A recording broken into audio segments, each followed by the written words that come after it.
Thank you very much, everyone. And of course, thank you very much for Shurat HaDin.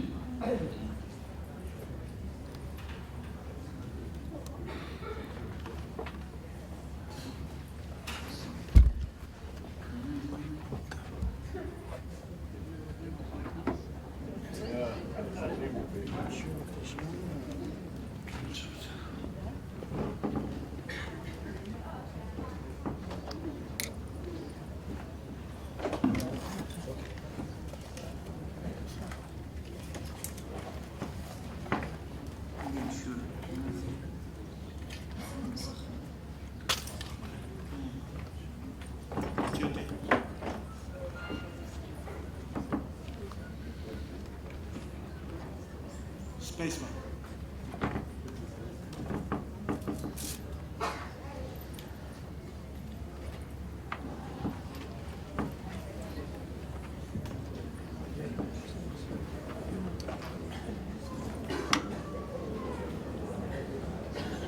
Excuse me, could you move that sign? It's blocking the text. It's not mine, it's the photographer. You have to ask one of the people with a white ribbon. Cool. So thank you very much again for Shurat HaDin for having me here. I'm Itsik Levy. I'm 29 from Kiryat Ata, and I worked several years at the military industry here in Israel. And I founded this company called Whitestream. And what we're doing, we're actually building some kind of a search engine for digital currencies transactions. And I will explain what is digital currencies, what is blockchain, because probably lots of people heard about it, but it's pretty hard to understand what it is. So I founded the company together with Uri, my partner, which is here, which is... Hey, here, we can't hear you. Sorry. Okay, so, cool. So, me and Uri together founded Whitestream, and what we're actually doing, we're building some kind of a search engine for digital currencies. Digital currencies is a very, very fascinating thing, and it's actually built in order to create some kind of an alternate financial system for the banking system. So for me as a young person who grew up with the internet, so digital money looks very, very natural to me. It's not something weird. But of course my father, which is much more older than me, don't even use credit cards yet. So this is the balance. So I don't even try to explain him what is Bitcoin. But I will try to do my best today. And so I founded the company together with Uri, my partner, which is a major at the Israeli Air Force.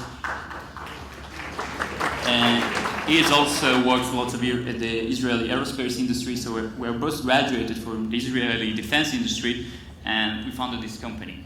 So, small brief about how we are here and why, and that's because Shurat HaDin was very courage and smart to understand the terrorists are adopting new type of technology to finance their activities, which is not normal thing actually, because even governments didn't understand it fast enough as Shurat HaDin.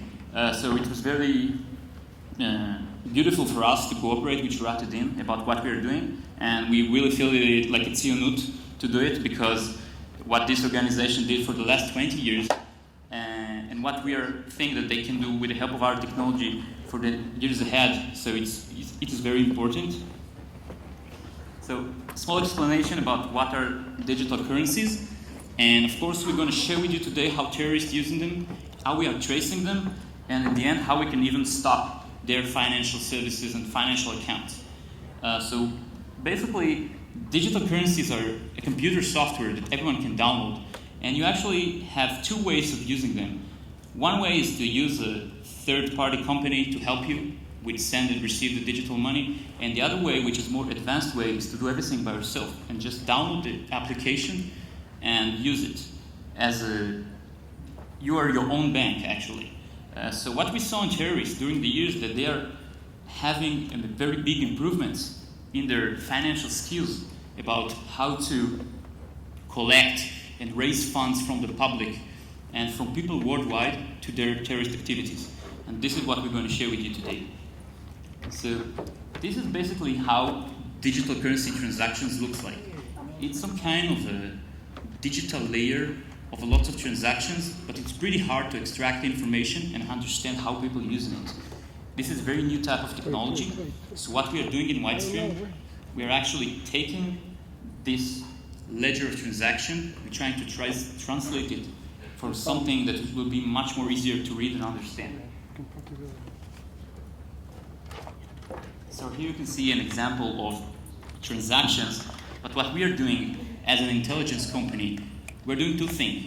One thing is the technical aspect. We are doing some kind of an algorithm and analytics on what's happened on the transaction ledger, on the actual financial Bitcoin transaction. And from the other hand, we're also collecting lots of information from open source intelligence, which is from actually everywhere, like Telegram, WhatsApp, lots of other places. And then we're actually managed to find lots of interesting information about what terrorists are doing. So our relation with Shurat HaDin started 4 months ago when Hamas actually started to raise funds. Actually, the Al-Qassam Bridge, which is the military wing of Hamas, started to raise funds from the public with Bitcoin. It required for them some kind of technical skills to do so, but it seems that they have it.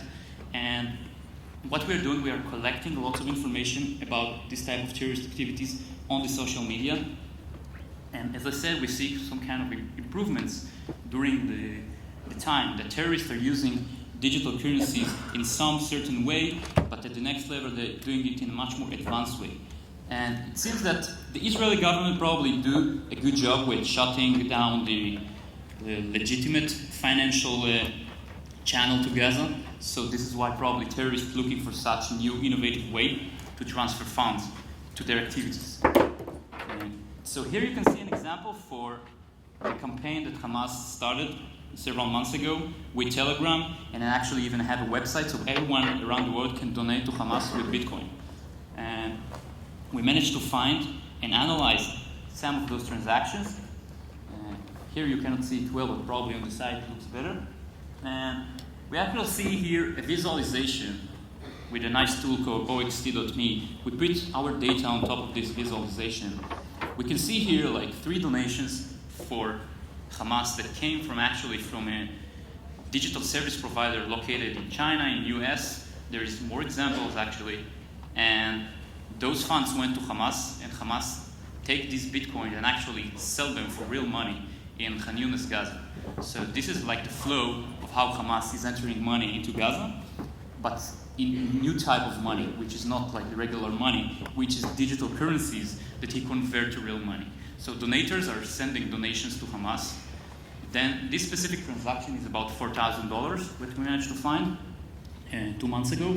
And we managed to understand which type of service provider will take part in this transaction. So we call those service provider. We share with them this information, the transaction number, the wallet numbers, in order to stop those accounts, to the money to be seized. But at the end of the process, in this specific transaction, the money went, as I said, to Khan Yunis in Gaza, which is converted there as a Gaza-based digital currency service provider to real dollars. So this is like the flow of how it works. And another very interesting example we have here is about ISIS, that also doing the same thing, but for almost 3 years. And we don't know the exact amounts of how much money they raised, but it's a public campaign of donating ISIS with Bitcoin that is actively for almost 3 years. We also managed to trace some of those donations too and analyze it. What we can see here is that some of those donations, and probably the entire campaign, went through a Canadian service provider for digital currencies. So we also contact those companies, and we are sharing with them all of our findings, the wallets numbers, the transactions, and they are cooperating with us. They are shutting down those accounts. And this entire process is happening with a computer software that we are actually developing. So from the one hand, we are putting lots of information in real time to our financial software in order to provide this information for governmental entities and banks. And probably in the future, it will have more use cases. It's not just for tracing terrorists. It's actually for building some kind of reliability between the entities on the blockchain. Because if you want to send or receive digital currency from someone, you probably want to take a look at his financial structure on the blockchain, want to understand who you're dealing with.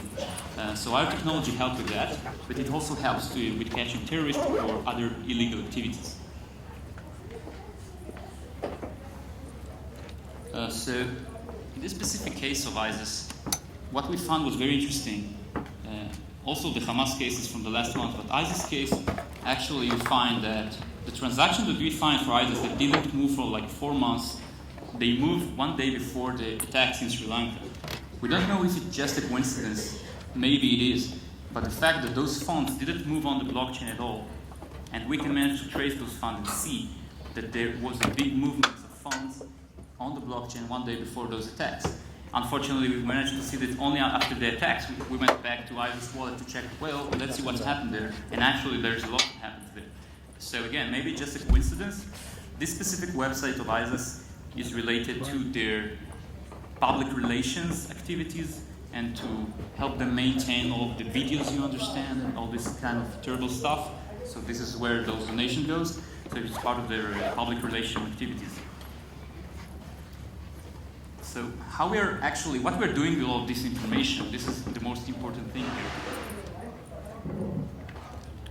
So we are sharing this type of information with organizations like Shurat HaDin. And of course, we are also started to work with a very interesting unit inside the Ministry of Defense called the National Bureau for Counter-Terrorism Financing of Israel, which is a very interesting unit that tracing and shutting down terrorist bank accounts worldwide. And now, when we are entering a digital age of digital currencies, which is a complete different financial system that has nothing to do with credit cards or the banks. It's truly something really different. So it required new type of technologies, new type of analysis, and new type of capabilities. And this is what we're trying to provide for the Israeli government and other organizations. So we share with them our information, and we share with them the transaction numbers, the wallets in real time, and they're sending mails, contacting the service provider that cooperate with terrorists without even that they know that they're doing it, because terrorists using fake identities. So it's really hard to trace them. But at the end of the process, some of the accounts that found were really shut down, and the money was seized. So it was a good success. And of course, it's just the beginning, because this type of new technology is new for the terrorists, but it's also new for the governments. So it's a very powerful tool, very powerful financial system to send and receive digital currencies much more faster and easier and cheaper than using the regular financial system of the banks. And this is the big thing here. And terrorists take this advantage, and we're trying to stop them. So again, I would like to thank to Shurat HaDin for the very brave and smart to adopt this new type of technologies. We are here after if you want to have some more questions and talks, and we would love to share with you more information. So thank you very much, everyone.